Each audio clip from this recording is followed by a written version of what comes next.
Hey, everybody, it's John Halpin. I'm here with Ryan Fowler. Welcome to the Week 13 Tuesday edition of Pickwatch Live. Ryan, Marcus Mariota set he didn't break it. He broke Kurt Warner's completion percentage record, but that had already been broken by Philip Rivers the day before, and the Titans still got their butts kicked.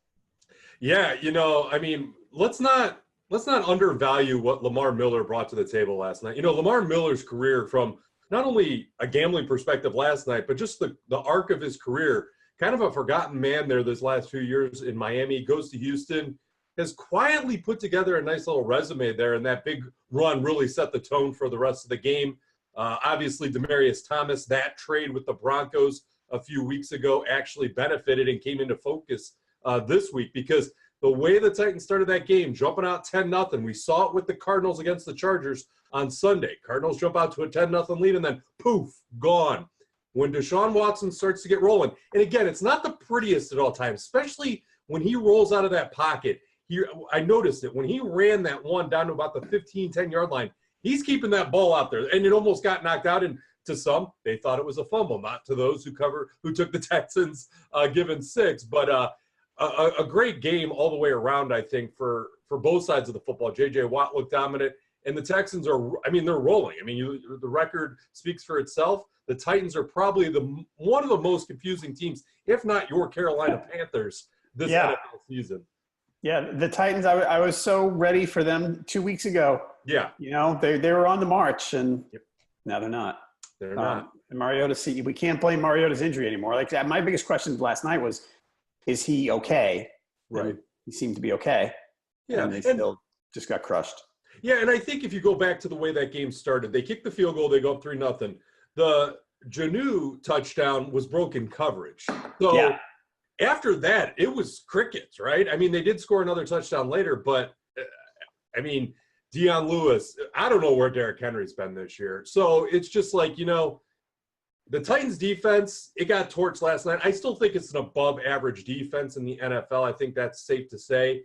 But I think the offense, they really missed Delaney Walker. You hate to just pin it on one person, but you wonder what that team would be if Mariota still had a security blanket and Delaney Walker, even though he was up there in age. If he was there all season, how much better that offense would be. They still would probably forget about Derrick Henry, but I think they'd be a lot more comfortable running their system with him and Corey Davis. That's an interesting point. They're just, I don't know. With that team, I've been saying all year, I don't know what to make of them, and now it's just, we're 11, 12 weeks in, and it's what I can make of them now is not great. I thought they were above average, and they're not. And again, when we keep pushing this forward and we look to the last 4 weeks and on into the postseason, you've mentioned it in previous weeks, that Texans front seven is nasty. With J.J. Watt at 100%, Jadeveon Clowney has taken steps this year, which I think a lot of people held their breath and they wondered, is he another Mario Williams or something where it was a busted first-round pick? But he's really come on. And then there's other guys that, again, you forget their full name. Covington had a good game last night. But yeah, that's pretty nasty right now. All right. We're going to check out the way we were for this past week. You want to do screen share? Screen share. Screen share. I really want the 1970s, early 80s sports update music. I know. That's kind of what I was thinking, but I can't do it. I can't mimic it. I know. Neither can I. And I'm not about to while we're recording. But I think if we could get some unlicensed music, that'd be great. So we're going to go. No, that's me and you. We're sharing ourselves. That really doesn't work. Everybody. Let's go to Pickwatch. Here we go. And we're going to go to experts against the spread. Right? There we have it. Come on now. Hey, now I got Mitch Trubisky up there. It's a guy we're going to talk about soon. Interesting. All right. So there's Ben Volen from the Boston Globe at the top of the list again. And Jamie Eisenberg killing it. Yeah, I need to talk to him about that. I need to get him. We might need to get him on and bring him in as a guest or something. That'd be great. You could do that. All right, so we both were 11-4 straight up. I was 9-6 against the spread. Had a solid week after a couple of bad ones. I was pretty happy with myself. It wasn't spectacular, but it was solid. And you had to go one-up me. Oh, my phone's ringing. Go figure. Oh, that's cool. You had to go one-up me. So you were 10-5. You started fast, slumped a little, came back. Yeah, I had the way that the Thanksgiving Day games went 3-0. I felt pretty good going to the weekend. And then the only one that I missed in the early window was Carolina Panthers, aka one of the most confusing teams in the NFL. And then that late window, I don't know if you could, there you can see it on the screen. Yeah, there you go. Man, when the Cardinals jumped out 7-0, based on the way that they played at Kansas City, and remember we talked about that last week, where they kept it close enough with the 16-point spread at Kansas City, and then Aaron Rodgers is dead to me. You thought you were going undefeated, didn't you? You had that brief thought in your head that you were going undefeated for the week. I thought I was going to have a 13-2 week. I did. I thought I was going to have 13-2 because I felt good. You thought undefeated. Admit it. No, you're never going undefeated in this. The odds makers build those big buildings in Vegas for a reason. It's not for me to go undefeated. All right. Well, all right. So where we are right now, Ben Volen from the Boston Globe went 9-6 against the spread. He's still in the lead. He's ahead of Jamie Eisenberg from CBS Sports by 1.5 games. You are 6th against the spread. That is pretty strong for the season. I'm 23rd. Josh is 34th. But I am approximately, 6 games behind you? 7 total. Another guy that's made a huge run is Mike Clay from ESPN. That guy shot up the leaderboard. Hey, if you click on it, can you see what he's done week to week? I believe I can. Let's check it out. This is one of the great new functions that's been added over the course of the season. Okay. Mike's best at picking the Green Bay Packers. How about that? Yeah. 2018. Where are you, Mike Clay? There it is. So, look at the last – a lot of green. Many weeks. So the last 4 weeks, 9-4, 11-2-1, 7-6, 9-6. It's a lot of green. It's pretty strong. Yeah, look at that. Very, very strong. He had the Titans last night, though. Come on, Mike. Come on. All right, so we're going to go back to that the experts against spread page. But so the best record of Week 12 was Jim McBride from Boston Globe, went 12-3. On the straight up, there are 3 people tied for the lead experts straight up: Elliot Harrison from NFL Network, Nathan Jenke from Pro Football Focus, and Dave Richard from CBS. Jamie Eisenberg, again, 1 game back in straight up, 7 good year. On that straight up, I'm 31st in the standings, 7 games back of those other guys. You are 41st, and Josh is 53rd. Among the fans, username TV8688 went 14-1 straight up. He was thinking he was going to go undefeated. What was his loss? Hold on. Let me check that. So fans straight up. You're still watching this, everybody. Everybody's watching this. Everybody's watching this, but you're watching the screen share and not going, I can't. I don't want to look at that. His only loss was the Steelers. How about that? Thanks, Big Ben. Unbelievable. So for TV 8688 was 14-1. He leads the entire site 123-50 straight up. Upstate 1-2-3-4 was ahead last week against spread, went 9-6, so still leads at 96-69. So that's that. All right, we're going to go off the screen share. Back to us. Hey, everybody. All right, if you have questions on Twitter, I'm at Halpin37. He's at Freelance Fowler. The main Pickwatch account is at Pickwatch.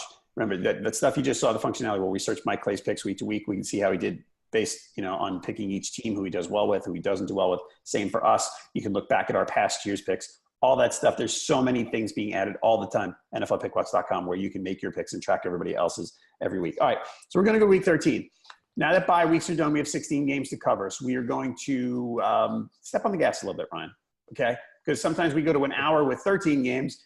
I don't really have any desire, and I don't know if anyone else does, to have us go an hour and 15 minutes. So we're going to crank through these, especially since it's early in the week. We're going to make picks for the Thursday game. And Thursday, I want to start there. Saints at Cowboys. We've got Saints favored by 7, over-under is 53. Ezekiel Elliott didn't practice with a hip injury, first practice of the week. Doesn't seem like anything to worry about. Traquan Smith was still limited on Monday for the Saints. It's something you're going to want to watch. But they threw to, every person in the world beyond him, a bunch of guys we literally never heard of. Keith Kirkwood. What is that? I mean, I'd heard of Austin Carr and Tommy Lee Lewis. Who's the fourth guy? Tom Arnold? Dan Arnold? Dan Arnold. His younger brother. Right. Kevin Arnold? I don't know. Kevin Arnold. Wonder Years. Nice. Yeah. He's hosting a game show, a kid's game show now on Fox. I watched it the other night, actually. My kids were watching. I'm going, oh, my God, really? It was him and Ricky Gervais. It was the weirdest combination. I'll talk to you more about it later. Anyway, Saints are 5-0 against the spread on the road. They have covered 5 in a row, including a not dominant but solid win at Atlanta on Thanksgiving night. Cowboys are 5-2 against the spread in their last 7. Dak Prescott said the other day the Saints put their pants on one leg at a time, same way we do. Okay, Dak, Can Dak put his pants on and have his team hang with the Saints? I think he can.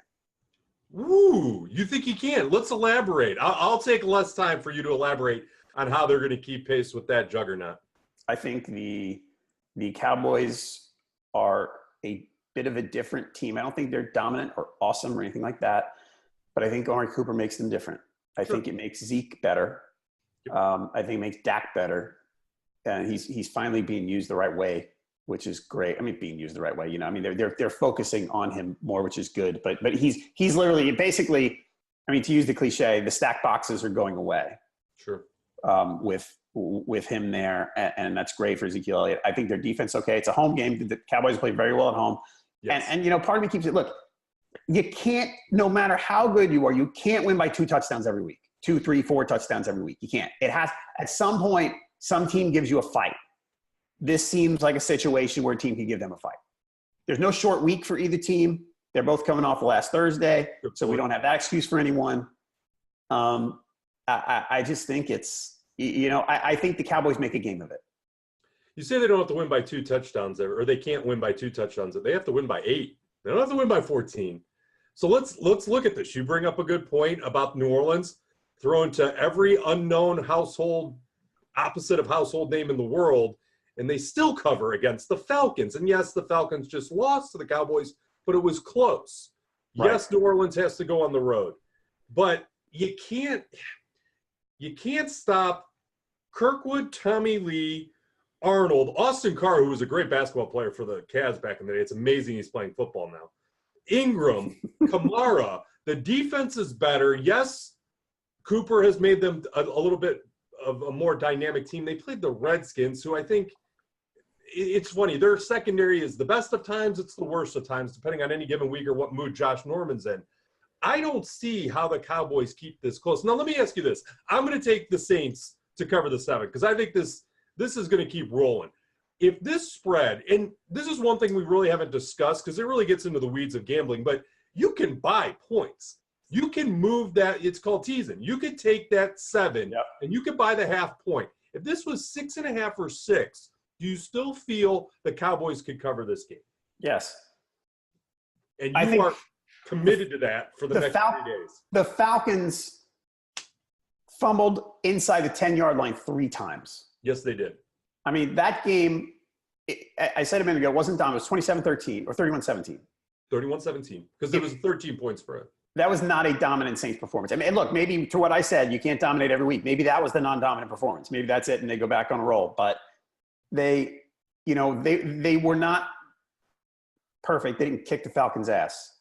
But their defense made plays. When their offense, again, if Mark Ingram, Alvin Kamara, and Michael Thomas are muted as much as they were on Thanksgiving Day against the Cowboys, I will tip my hat and take the L on that one. I just can't see that happening 2 weeks in a row where you slow all 3 of those guys. And then one of the role players of Kirkwood, it's like a law firm, Kirkwood, Arnold, and Lewis, they pop up and score one of the extra bonus points. They're going to drop 30 again. And I think the Cowboys tap out at 21-24. It's going to be tight. I think that 7 is very friendly to the Cowboys. I will say this, again, Van Der Esch is a monster on defense for the Cowboys. Yeah, he's playing very, very well. By the way, Cowboys injuries, let's just check on that. Zach Martin was limited but expected to play. Tyron Smith might be a game-time decision. Taco Charlton looks like he's back. Where's still no idea. Nothing doing on Sean Lee or David Irving right now. So, I'm going to guess Sean Lee doesn't play. It sounds like that's not close anywhere. Oh, look, sunlight. See? You're a ray of sunshine.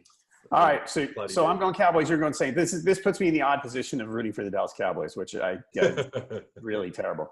All right, let's go to Sunday. Colts Jags. Colts favored by 3.5 at Jacksonville. Over under 48. So lots of news here. Lots. The Jags fired offensive coordinator Nathaniel Hackett. Benched Blake Bortles in favor of Cody Kessler. Leonard Fournette gets suspended for his fight at Buffalo. So the Jags are a big the Jags are in flux. Let's put it that way. Colts side, Marlon Mack's in the concussion protocol. That's interesting news for them. Wilkins ran okay when he came in, and so did Hines. Jack Doyle on injured reserve, but that's okay because Eric Ebron gets 7 touchdowns a game, so that's okay, tight end for them. The Jags have lost 7 straight, okay? The last 4 of them were kind of close. Well, not that. Actually, they were down 24-14 the other day, and they scored a late touchdown, right? So I don't know how close we're going to call that one. These teams played each other 3 weeks ago. Indy won at home, 29-26. Colts are on a roll, 5 straight, including a close win against the Dolphins the other day. I said to someone yesterday, I think the Jags are in a death spiral. Mm-hmm. Most teams don't get to that point. I think the Jags are at that point.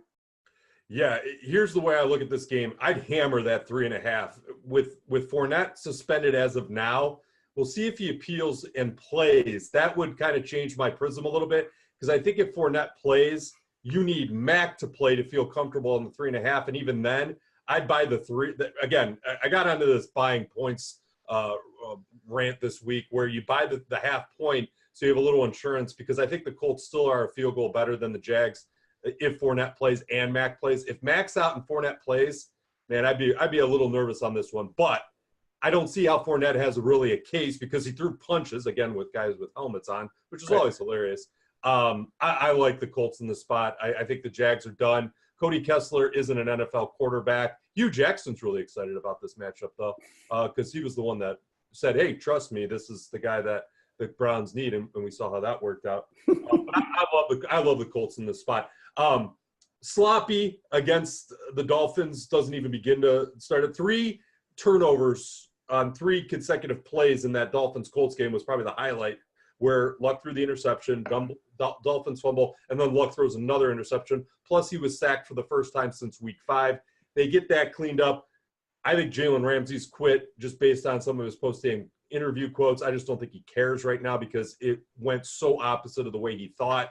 They're ready for some golf here in a month. I'll take the Colts to cover if Fournette's out. You're trash. You're trash, Ryan. You're trash. Yeah. Oh, yeah. He makes some plays with his legs. I make some plays with my mouth. All right. So, yeah, I think this is – I hate giving 3.5 on the road, but I think I'm going to do it in this case because the Jags are just – it's just such a bad situation. I was surprised how well Josh Allen played against them. I know he did a lot with his legs, but he made some throws too. And, again – Don't jump ahead on Josh Allen. Let's talk about – we got to talk about Josh Allen later. Oh, yeah. Because we're going to talk about him more. But we're going to keep it under an hour. That's right. Let's move. All right.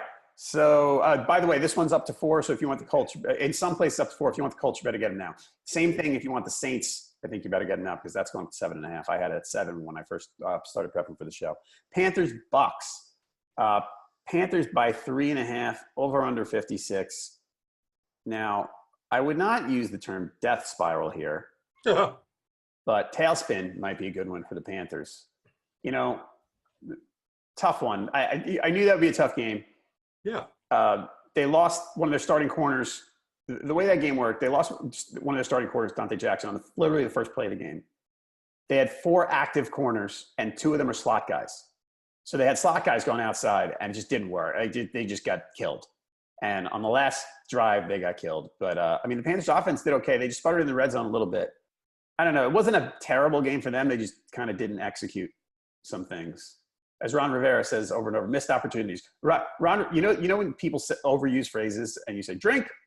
Yes. Missed opportunities is Ron Rivera's phrase. That's his phrase. A lot of coaches say I have to watch the tape too. That seems to be a trending topic on Twitter come Sunday night. I think Rivera, in his Monday press conference, he said missed opportunities 4 times in the first 2 minutes, literally. So anyway, this team's not playing well.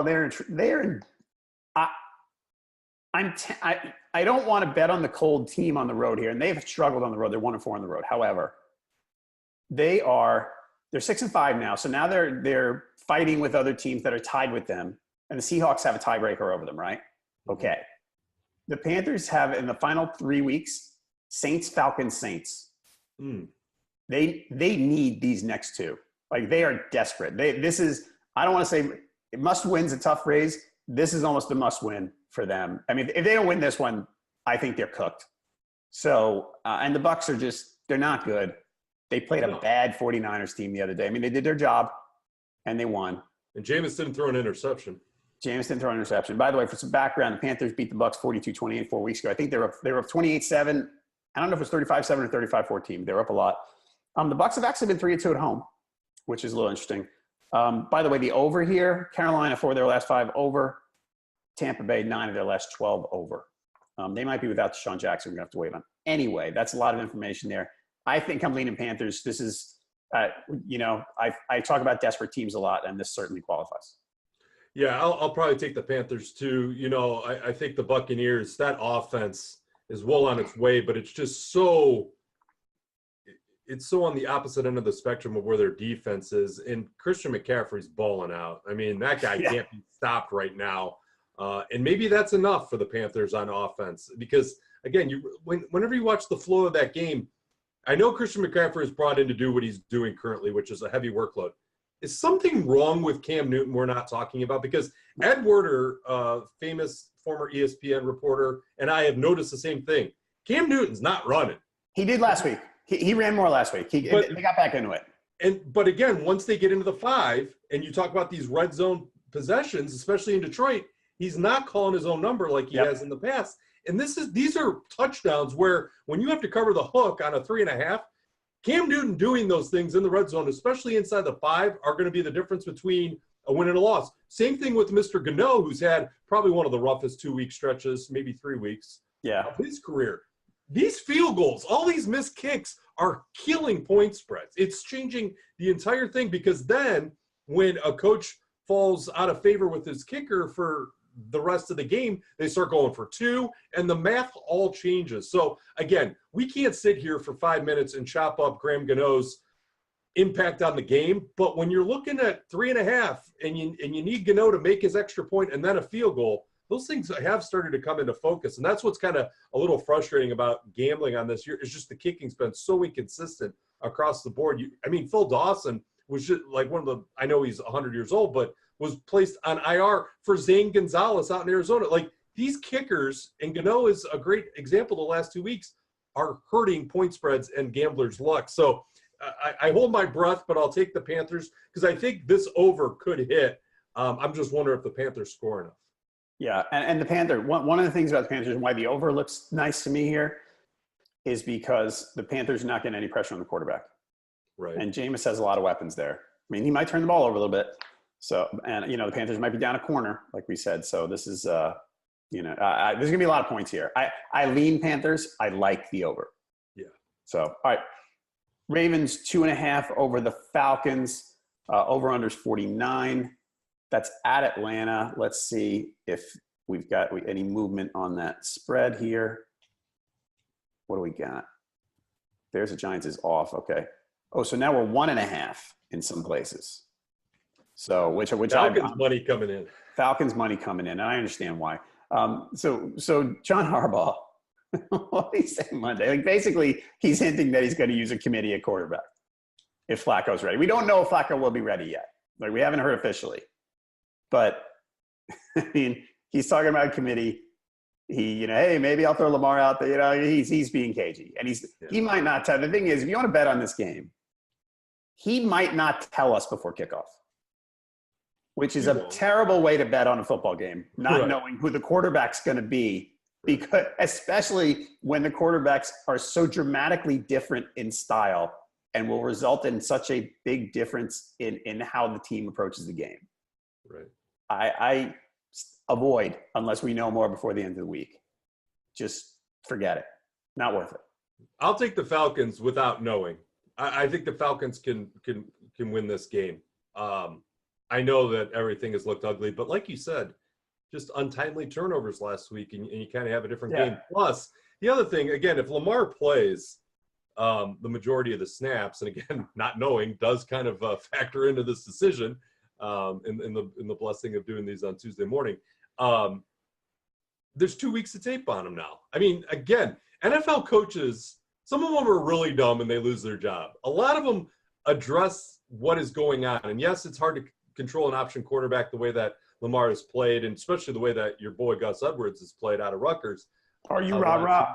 And the Falcons can't stop running backs. But I still think this is a spot where the Ravens, they got that Suggs scoop and score late last week. That game was a little bit closer against the Raiders than it probably should have been. Yeah.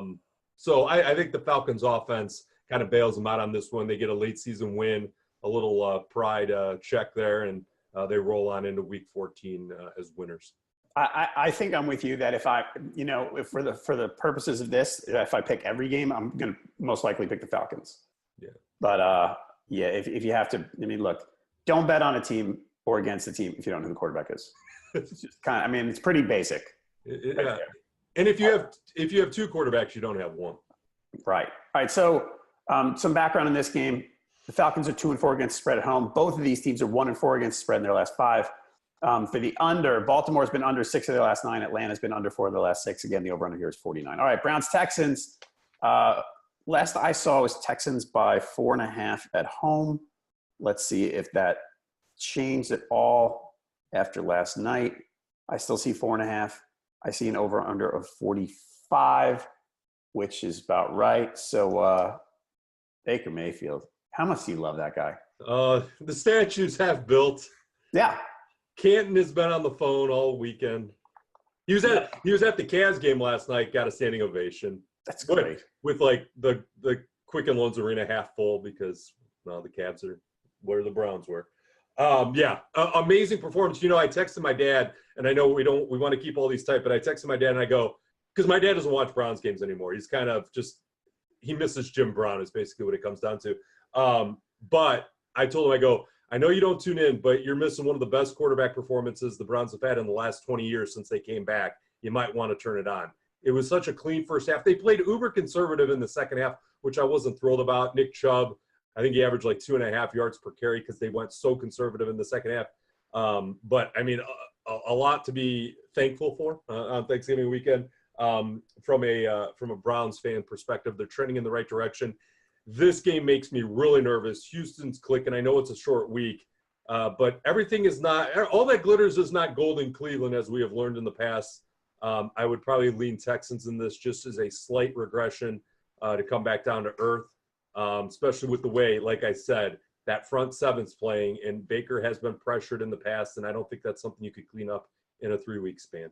I think I probably would too. By the way, keep an eye. Michael Rubin, from the CEO of Fanatics and the owner of the Sixers, ran a thing yesterday asking who was going to be the most popular, what was going to be the highest single selling item on Fanatics for Cyber Monday.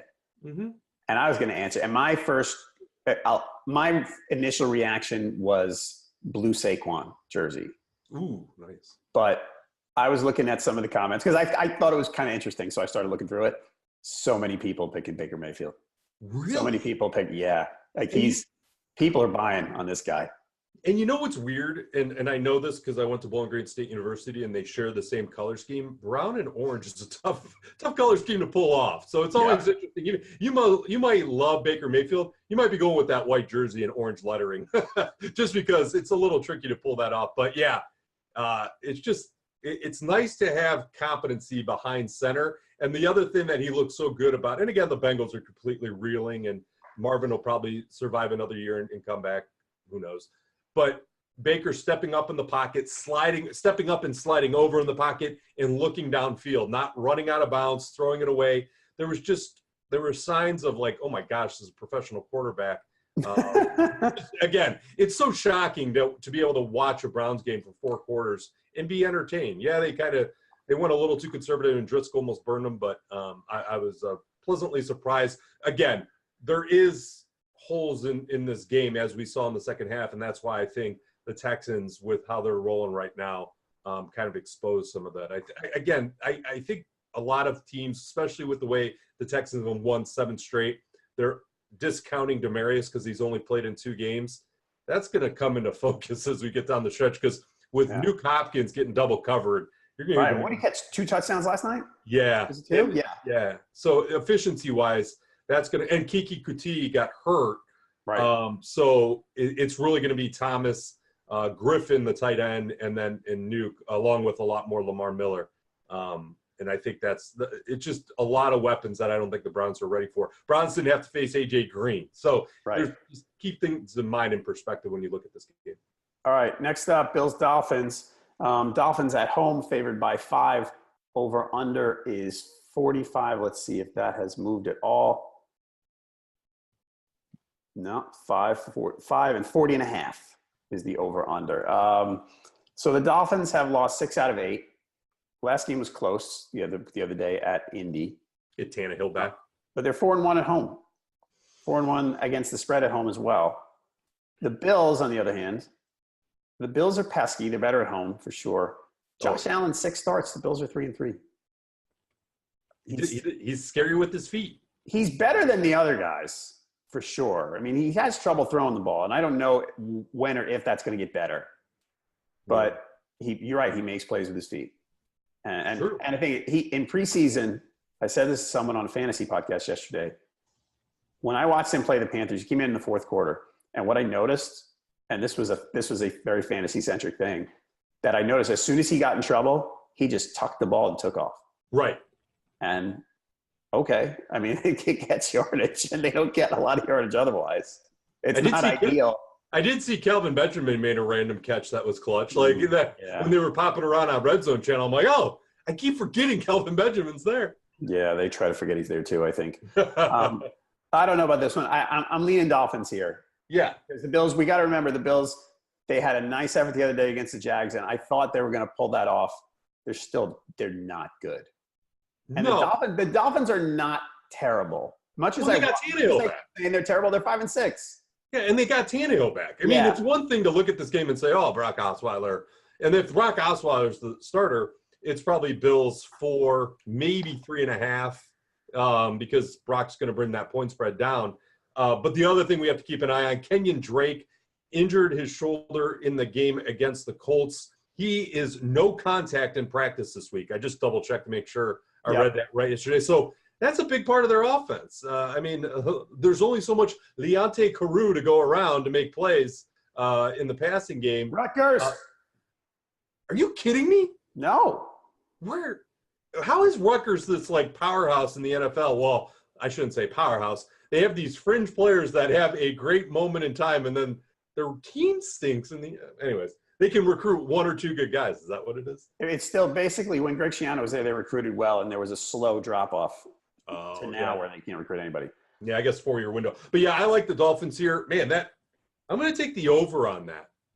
You're going to take the over? I'm going to take the over because, again, Josh Allen puts them in a position where they can at least score. And the one thing that you also have to keep in mind, and they did it again, is points off of turnovers. That is just a big part of what the Bills do, and I think there might be a cough-up or two on Tannehill's side of things. But, yeah, I like the Dolphins in this matchup. I think they let one get away against the Colts in a game that they should have won, not only because they covered. Right. And I'm really mad at myself for taking the Colts 7.5 there. But, I think the Dolphins are going to be able to cover this game. All right, next up, Bears-Giants. We're not going to talk about this one for long.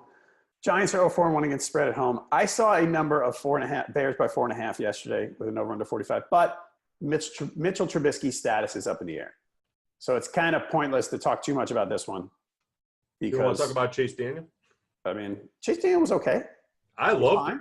I mean, dinked and dunked, but that was all right. I think if Chase Daniel plays, the Giants might win straight up. I think the Giants are, despite their record, they're somewhat respectable now.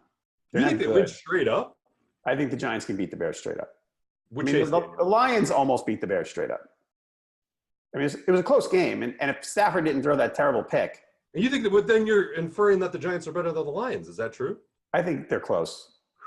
I shouldn't go too crazy on this. I like the Giants. That offense is great, and it's just sometimes Eli, the arm strength isn't what it used to be. He underthrows some of his receivers that are amazing, and all he has to do is lead them, and you miss out on points, and then obviously Saquon. But the defense is – It's dump. The reason when the offense does well, it's Eli dumping off to Saquon, and that's right. It. I mean, they played a team the other day with 3 cornerbacks that weren't on the team a month ago, that were kind of on – I think they were on the street. That's why everybody liked that pick. A good quarterback would have torn them to shreds. What would Drew Brees have done? Right? I mean, they would have scored 50. Yeah. Which is what they did the week before anyway. Right. When some of them were hurt then. Right. So, yeah, I don't know. I think we're going to – let's move on from this game because there's too much we don't know. We'll get back to it on Thursday. Broncos, Bengals. Look at the Broncos. So the Bengals I got my Philip Lindsay jersey on Cyber Monday. This is great. Do you get Philip Lindsay hairdo? You should get that. Woo! Good stuff. That is unique. Yeah. All right. So Andy Dalton on IR. So Jeff Driscoll starts for the Bengals. You said that laughing. Speaking of tailspins, wow. Yeah. The Bengals are in one right now, even though they're 5-6. AJ Green, we don't know when we're going to see him again. Maybe they'll just let him sit out because he has a quarterback. I don't know. I mean, he'll play if he's healthy, but it's not good. The Broncos in their last 6, they're 5-1 against the spread. Bengals exact opposite, 1-5 in their last 6. But the Broncos have been as shaky as the Broncos have been on the road. I looked at this game last week when I looked at Browns Bengals. I went, "You're telling me with a 1-point spread?" It was a 1-point spread at the end that the Bengals were favored. I'm going, we're now saying that the Browns are basically a better team than the Bengals on a neutral field, and yep, they were. Yeah. And the Broncos probably are too. Yeah, I tend to agree. I think this is going to be a big day for Lindsay again. The one thing that you look over the last 4 games for Philip Lindsay, averaging close to 90 rush yards per game. Imagine if he got a consistent workload. He's averaged better than 7 yards per carry in back-to-back games, and those are wins over the Chargers, playoff team, wins over the Steelers, playoff team. So I don't know what do they have to and again, Lindsay plays with such a chip on his shoulder, he's going to hurt the Bengals. Like literally, he runs so angry and he's chirping after every play. And I think that's because he probably had to defend that haircut back in the day. But He's so angry.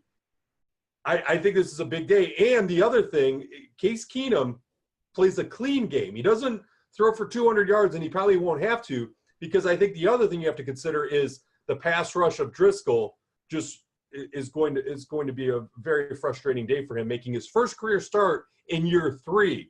Not a great sign. You might even see Tom Savage, who they signed for their backup. Rutgers. This game. Created a monster. Oh, this is just getting me back for all the Kenny Britt. Kenny Britt's not even around anymore. I know. Right. But yeah, I like the Broncos in this.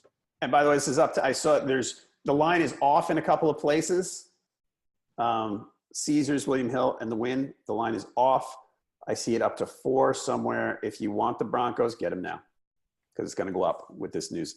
Rams Lions. It's at Detroit. Rams favored by 9.5, over under 54.5. Rams coming off the bye. For the Lions, Marvin Jones on injury reserve. That hurts. He was out last week. So we're going to see more Bruce Ellington. Kerryon Johnson, don't know his status yet. He's a TBD. Aqib Talib might return for the Rams. He was that injury reserve designated to return. I don't know if he can be back this week. He's going to return at some point. It sounds like they're saying, hey, maybe, kind of, sort of. We don't know. So they need him. So the Rams, chinks in the armor, I think. Still 5-6-1 against the spread. Yeah, excellent football team for sure. But 2-3 against the spread on the road. Last 8, they're 1-5-2 against the spread. On the other hand, Detroit's 1-4 against the spread in their last 5. Is this number big for? Is 9.5? Does that sound right to you? It's definitely high, but I think what this is factoring in is a few things. A microcosm of what the Lions are on Thanksgiving Day without Golden Tate, who was traded to the Eagles, without Marvin Jones, and without Kerryon Johnson. This goes back to the old Lions, where everything's placed on Matt Stafford's shoulders to make a play. Because what had happened when things were going good for Detroit this year was Kerryon was taking some of that burden off him. Theo Riddick and LeGarrette Blount, God bless them, they tried their best. LeGarrette actually had a pretty good game against the Bears.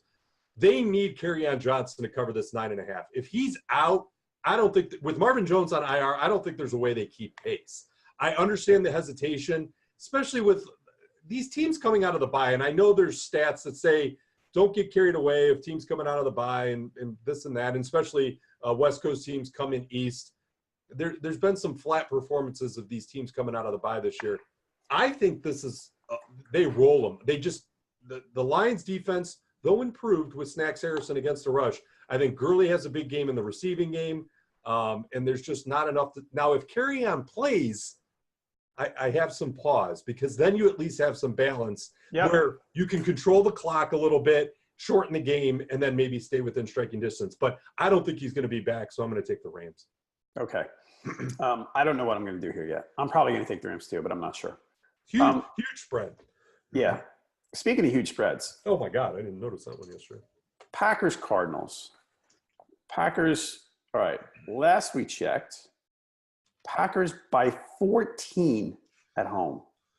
14 and a half at William Hill. Over under 45. The Packers are not good enough to be favored by 14 points against anybody. You know what this is a penance for? This is the Cardinals blowing a 10-0 lead and just getting annihilated by Phillip Rivers in almost a perfect game. That's where that spread comes from. This has nothing to do with Green Bay. This is the Cardinals completely forgetting how to play football after jumping out to a 10-0 lead. Because the Packers, you're right, they're not good. And I don't even want to pick this game. If I had my druthers, I wouldn't touch this game because it scares. Because I would take the Cardinals, and then the Packers will win 45-10. Because they're still. Go ahead. I mean, the Packers, what? They're 4-0-1 at home, right? I mean, that's the silver lining here. Right. But and Aaron Rodgers, he does not want his name dragged through the mud along with McCarthy. So there's still going to be moments where, because again, Rodgers just looks disinterested out there. He's ready to blame a broken down offensive line. David Bakhtiari, I butchered that. That poor guy, he can't stay healthy, and he's one of the best linemen that protect Rodgers. And he had 2 knee injuries in the same game, so he's not playing this week. I'm going to take the Cardinals to cover the 14, but I don't like it. I don't like it. I'm with you. I don't like it because the Cardinals' offense is just – it's not good. I mean, they have some good players. I mean, Josh Rosen's – I don't think Josh Rosen has a lot of help. I'm still a Josh Rosen fan, and I feel like he needs a little more – the offensive line help's not quite there. And Rosen's 2 years away from being competitive. Maybe.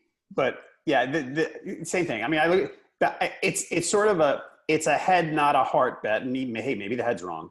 But I look at this, like I said, from the thing I said at the top, the Packers are not good enough to be favored by this much against anybody. It's just not – they're just not – I don't think they're a good team. 28-10 is ringing in my ear right now, Packers. Maybe. But that's close. So, all right. Next up, another big spread, Chiefs-Raiders. This one, well-deserved, I think. Yes. Let's see. What do we have here for late? This is still 15. Chiefs by 15 at Oakland, over under 55.5. Chiefs coming off the bye. The Raiders 1-4 against spread at home. The Chiefs 5-0-1 against spread away. Look, the Chiefs are 9-2 with field goal losses on the road to the Patriots and the Rams. These dudes, I think they're winning the Super Bowl. I'll take the Saints. That's a good pick. But I love the Chiefs. And I think the Chiefs are going to just blow up the Raiders. You think they're going to cover the 15? Yes. On the road? Yes. But that's interesting because when the Cardinals went to Kansas City and it was 16, you like the Cardinals. That's interesting. Because again, things change, things evolve. You see what the Chiefs were able to do at Los Angeles. I'll tell you why. I remember that one now. And that was because you remember what I said about the Saints earlier, that you can't win by 2 touchdowns or 3 touchdowns every week. I felt like the Chiefs were ready to take someone a little lightly and sleepwalk a little bit through a game, which I think they might have done there. And, the Chiefs had made the Cardinals made the offensive coordinator change all that stuff. I mean, I felt like their reason. And now coming off the bye, Andy Reid's been good off the bye, right? He's the one who's been really good off the bye. Yeah, that is true. So, and the Raiders are, division rival. I think they're going to nuke them. I'll lean Chiefs. I think you bring up some good points. The other thing you have to remember, the Raiders in that game with the Ravens this past weekend, Lamar Jackson, I believe, threw 2 interceptions, and the Raiders are not a good secondary. Right. So when you look at if any positives came out of the Raiders to make you feel like they could cover it this week, remember that Lamar Jackson was throwing, and that's not a good thing. And remember that when you're thinking about Falcons Ravens too, by the way. So, all right. We're going to go to next up on the late games, Jets Titans. Ugh. Is that a late game? Really? That's a late game. 4:05. Yikes. Spread is 9.5, depending on where you look, in favor of the Titans. Over/under is 40.5 or 40, depending on where you look. Jets 1-4 against the spread on the road. 4 of their last 5 losses have been by 2 touchdowns or more. The only one that wasn't was a game at Miami where it was just a slog of a 13-6 game, and nobody scored a touchdown. I don't know. The Titans bounce. We don't know if Sam Darnold's playing yet. The Titans bounce back here and thump the Jets. The Jets they're not good. The Titans make no sense. The Jets make no sense. Well, they do make sense in the wrong direction. Right, they're bad. I'll take the Titans, and I won't watch the game. I think so too. And we'll see what I want to see the Sam Darnold news. I don't know if that changes. I think Sam Darnold short term might make it worse. I agree, because I'm like, he's going to come back, and then playing at Tennessee, everybody's kind of struggled this year there, and he's got to get back. He's got to boot up his systems, to use a computer analogy, because McCown has been in there for 2-3 games now. I think the Titans, they're angry and embarrassed the way that this game against the Texans shook out. But I just 10 points for the Titans. It's just they have to win by 10. What is it, 20-10? Yep. The Titans are in the wing. Darnold, Rappaport reported yesterday that Darnold's probably not going to play again. 49ers Seahawks.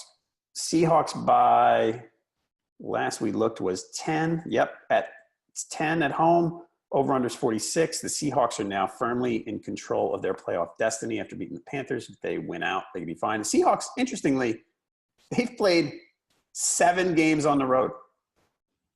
Wow. Believe that? I didn't believe it. I had to look twice. And I'm actually going to look again. It's so weird that I almost feel like it's wrong and I'm making a mistake by saying that they're going to play 4 of their last 5 at home. But right now, looking at their schedule, they're playing home for the 49ers, home for the Vikings, at 49ers, home for the Chiefs, home for the Cardinals. Good for them. So they play well at home. They scratched and clawed to 6-5, playing 7 road games. They are 5-1-1 against spread in their last 7. The Niners 1-4 against spread in their last 5. There's rumblings out of San Francisco that C.J. Beathard might get another chance because Nick Mullins played terrible the other day.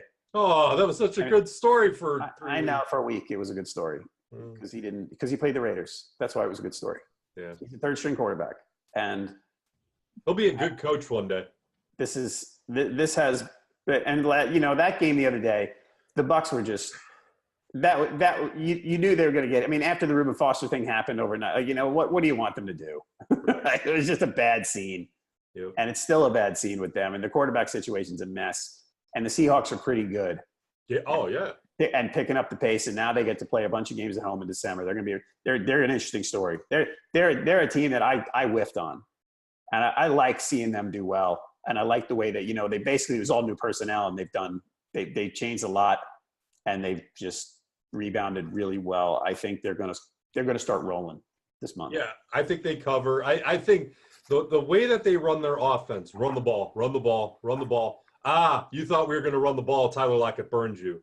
Or Doug Baldwin, who's kind of dragged his leg throughout the course of the season to get to the finish line. And I know he's getting healthier.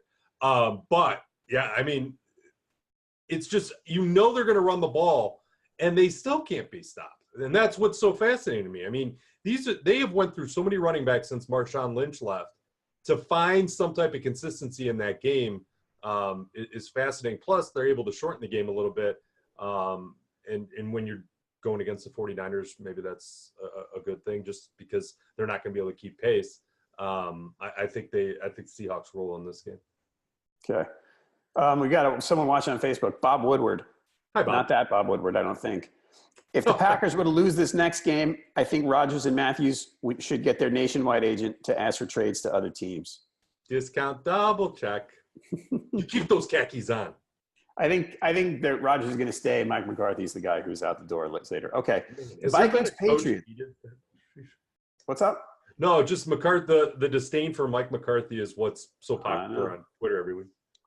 Vikings Patriots. So we have got, last I saw it was 6. Let's check the latest. Yep. New England favored by 6 at home, over under 48.5. I feel like the Vikings every week play against a team that's 8-3. Really good. They've had a tough schedule. No question about it. So Xavier Rhodes hurt his hamstring the other night, looked serious. Zimmer said Monday, very, quote, very, very mild, end quote. On the other side, Rex Burkhead activated. And he's probably going to play this week. That's fun. Patriots are 5-0 straight. They have won all 5 at home. They're strong at home. Yeah. The Vikings are – I like the Vikings. I think they're a good team. It's another tough spot. Like I said, I thought they were going to be they were my NFC Super Bowl pick. Mm-hmm. Yeah, this schedule is just – it's tough. I mean, now you got them going here. They played home against the Saints. They played away against someone else good a couple of weeks. I mean, every week it's like something else hard. Yeah, and again, they played well against a Packers team where their defense isn't very good, and Stephon Diggs and Thielen found gaps in space, and they put up some points. The Vikings, again, this is another confusing team. I think Titans at the top, Panthers confusing, and then the Vikings are probably another one in my top 5 of confusing teams. See, this seems like a trap where people who still believe the Vikings are good are going to lean all on that Vikings, and that number might move a little bit.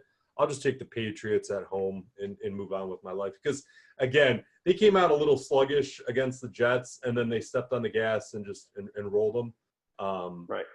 And I think, and you have it in the notes, I mean, having Gronk back, even though he's probably – what do you think, Gronk? At 100% at the peak of his career, what is he now, 65% of what he was? Probably. Something like that. I mean, he's dragging himself out there because he's been very beat up over the course of his career. But having him out there obviously mattered against the Jets. It's going to matter against the Vikings. And I think, again, with that 6, it's begging people to take the Vikings. I'll take the Patriots to win by 7. All right, so I'm looking at the Vikings. So they played at Chicago last week, lost by 5. They beat the Lions before that. They lost at home to the Saints. They won at the Jets. They won at the Eagles. I don't know. I'm tempted to take them here. And Dalvin Cook is a big factor of being in and out of the lineup throughout the course of the year. Dalvin Cook is a huge asset for them. He runs hard, and he has a little bit of case of dropsies and fumbles, but when he plays a clean game, that's a huge benefit for what they're trying to do, especially with what Thielen and Diggs have done on a weekly basis this year. The problem is Cousins crumbling under the pressure of this game. I can see it. He has a lot of pressure on his shoulders with the amount of money he's making and what the Vikings are expecting of him going against the GOAT on his home turf. That's going to be a tough spot for Cousins to come through, I think. He makes mistakes. Cousins comes up with mistakes sometimes, and I think this is a game, even though the Patriots secondary is terrible because Josh McCown was able to carve it up a little bit. I think Cousins makes enough mistakes that allow the Patriots to pull away. All right. I think it'll be a close game, but that's my early week thing. I got to dig into this a little more. All right. Next up, Steelers-Chargers Sunday night, which looked more fun. Over-under is 51.5. This looked a lot more fun when Melvin Gordon was playing. Oh, yeah. It slipped my mind until you brought it back up again. Yeah, Melvin Gordon hurt his knee. He's going to be out at least this week. Sounds like a few weeks. That was a nasty play, too. Yeah, it was. Chargers are 4-1 against the spread on the road. Under, by the way, 51.5 is the under. Pittsburgh's been under 4 of their last 6. Chargers been under 4 of their last 5. Food for thought there. This is a game where so the Steelers, we agreed that the Steelers are a legit Super Bowl contender. Super Bowl? Yeah. No. No? You don't think so? AFC Championship? Sure. Super Bowl, no. Okay. No. I don't think their defense is good enough. And I think Ben Roethlisberger, father time's starting to catch up with him a little bit. He's a slow guy, but the idiom is he's a half a step slow, and I think that matters with how good some of the teams are in the AFC and definitely in the NFC. All right. I think if the Steelers had won last week and we're still on this great roll, I would have leaned more toward the Chargers sneaking in there and winning one. Sure. And now that the Steelers lost that game, I don't know. I like the Chargers. I really do. I know. And Joey Bosa's he's elevating that game already. It didn't take long to get him back to full speed. I think he had 2 sacks against the Cardinals. I think you're right. I don't have it in front of me, but I think But, right. he just looked good, too, and that was a painful game. Because, again, Chargers almost played a perfect game, except for a lot of people were critical of having Melvin Gordon in there at all because he was already dealing with an injury. I like the Steelers in this spot. I think – again, and it's always brought up, the Steelers playing at elevation. I don't know how much of that Steelers Broncos game you watched. Antonio Brown was sucking oxygen every 2 seconds, and that guy's probably one of the most fit guys in the NFL. So I don't know if he was under the weather or whatever. I mean, he was sucking wind and getting as much oxygen as possible. So we can't understand that. I think that impacted that game, and I think the Steelers, they kind of have a lot of pride at home, and I think this is going to be a great game. I'll take that over at 51.5. I'll take it over in this, yeah. Okay. Yeah, I wonder if they're going to knock each other around a little bit in this game. Oh, you think a little bit of a grind out between the 40s early on? Because the Chargers defense is really good. It is. I think it's fair. I'm not going to change my mind on the over, but I take your point there. Again, my whole buying points thing this year or this week, Chargers 3.5. Steelers might just be a field goal better than them. So it's like, this is a hard one. This is not one of those games I go out of my way to pick a side. I like the Steelers. I'm a big believer that the Steelers' home field advantage is true, and especially after a loss. They have always played really well at home after a loss. And you have the West Coast, and it is the late window, so it's only 1 o'clock. But you have that West Coast team going east. Nobody wants to travel and sleep in another bed. Plus, for as clean as Phillip Rivers played against the Cardinals, he'll come back down to earth. The thing is, Phillip Rivers has not made mistakes this year. There's been a lot more mistakes made by Phillip Rivers in years past, and he's not making them this year. He made that bad one against the Broncos. He made it terrible. He blew that. Yeah. When you look at his game logs, outside of that Broncos game, man, because that was charging. And when they fell behind 10-0 to the Cardinals, I was like, oh, they're charging again. You have the loss of the Broncos, you come out, lose 10, and then they just annihilated them. All right, last game. Monday night, Eagles, Redskins. Eagles still favored by 6.5. I see 7 in one spot. Over-under is 44. So a lot of injury stuff. Chris Thompson thinks he might play for the Redskins. Jameson Crowder, we're not sure about him. Jordan Reed didn't practice Monday. We're not sure about him. Colt McCoy, we talked about the Eagles' secondary issues. That's a big problem. Colt McCoy was shaky. At one point, he looked like they were going to win that game. But he's a backup quarterback. I mean, he's a decent level backup quarterback compared to other backups, but he's still a backup quarterback. The Eagles straightened things out against the Giants. They had a very tough first half. They turned up the pressure on Eli. I wonder if they do the same thing to McCoy. Remember, the Redskins are still struggling with some injuries to their offensive line. I don't know. I think the Eagles – the Eagles 1-5 against spread home. I look at this game and I go, you look at a game and you say, God, I hate the way that team's playing. I don't want to bet that team. I feel that way about both of these teams. Right. Like, I just don't – if they were playing someone else, I'd be happy to bet against them, but I got to pick one. And it's probably the Eagles. Yeah, I lean Eagles in this, even with the laying the 6.5. I just – Colt McCoy maybe makes a play or two early on, but I think as the course of this game goes on, even with the depleted secondary of the Eagles, he turns into a pumpkin again, right? And I think Carson Wentz has enough weapons. And again, Adams has run well out of the backfield for the Eagles. I think that there's just enough for the Eagles to win this game by a touchdown, if not 10 points. I'll take the Eagles on Monday night. But I agree with you. I think the Monday night games, I said this to Amy last night, the Monday night games from a matchup perspective, they're terrible. They improved the Thursday night package and the Monday night package from a matchup perspective. I don't know if they're just not reading the tea leaves or what, but they've been some dog games the last few years. Well, one thing about the Eagles that I don't like, I mean, there's a lot of things I don't like, but when they got Golden Tate, I mean, Peterson said he's going to keep running Josh Adams, which I think he's good. I mean, he's not a great running back, but he's at least they finally found some focus in their backfield. With the Jeff, since Ajayi's been gone, they haven't had it. But the receiving core, it's almost like they got Golden Tate and without totally thinking about how they were going to integrate him. The OC said just as much. Yeah, it's like you look at them and they're kind of, Jeffrey gets the ball maybe a little less than he did. And, I mean, Ertz still gets his. But the receiving core, Aguilar we thought was going to be good before the season.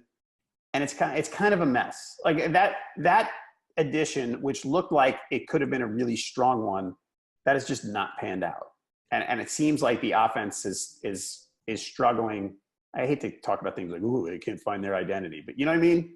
Like, they got him, and I don't know what they're doing with him.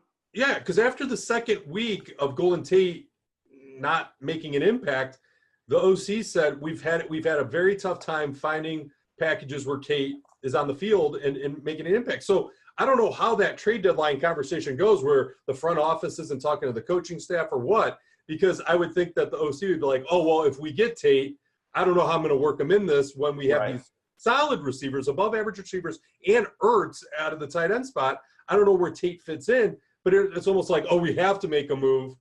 Tate's available. We can get him relatively cheap. We're going to go that direction. And then they just shoehorn him in there. And Tate's like, I'd rather be in Detroit competing because they were still in the ball game back then. I agree with you. I think it might have been a miscommunication between front office moves and coaching staff. That reminds me, very quick tangent. Many years ago, probably year 2000, if I remember, the Yankees that was their third World Series year. It might have been a few years later. It's around that time. And near the end of the year, so they're loaded like they always were then because they're paid everybody everything. and Jose Canseco was on the trade block. And he was on the downside, but he was still okay. And it was a waiver trade at the end of August. And Brian Cashman, the Yankee GM, he basically claimed Canseco to block a trade to someone else. And they were like, okay, take him. So Cashman went to Joe Torre. He was like, so I got this news for you. And Torre was like, what the hell? I've never heard that story. Yeah. I'm still mad at the Yankees for blocking the Chuck Knobloch trade to the Indians back when we needed them. Before the Knobloch throws heard around the world, if you know what I mean. Oh, my gosh. Which literally went around the world. All right. We're good. Let's move on. That's our hour. So we're going to wrap it. We did good. We did great, I thought. We always think that. We're awesome, right? So I guess. until you go 3-10 and reality hits you in the face. So we've got here. Oh, there's both three again. So the commenters, Bob Woodward, Jeremy Harper. Jeremy's been busy. Jack Lynch, thank you for watching and commenting. For people who are watching live, we appreciate it. If you watch later on YouTube, please like our Facebook page. If you're watching on Facebook, please subscribe to our YouTube channel. We will have this episode and just that Cowboys Saints discussion up on YouTube later today, so please check for that. Josh and I will be back on Friday morning, most likely 7 a.m. Eastern, live on Facebook, talking about all the week's games and recapping Cowboys and Saints, so please check that. Then again, make your picks and track everybody else's, NFLPickwatch.com. He's at Freelance Fowler on Twitter. I'm at Halpin37. Our main account is at Pickwatch. Communicate with us any way you want, and go in the forums on NFLPickwatch.com if you want to talk to Sean and the development team, or just, chat with everybody. It'll be great. That's it for today's edition of Pickwatch Live. Again, I'll be back with Josh Friday morning, taking a deeper look at the Week 13 games. For Ryan Fowler, I am John Halpin. Thank you for watching Pickwatch Live.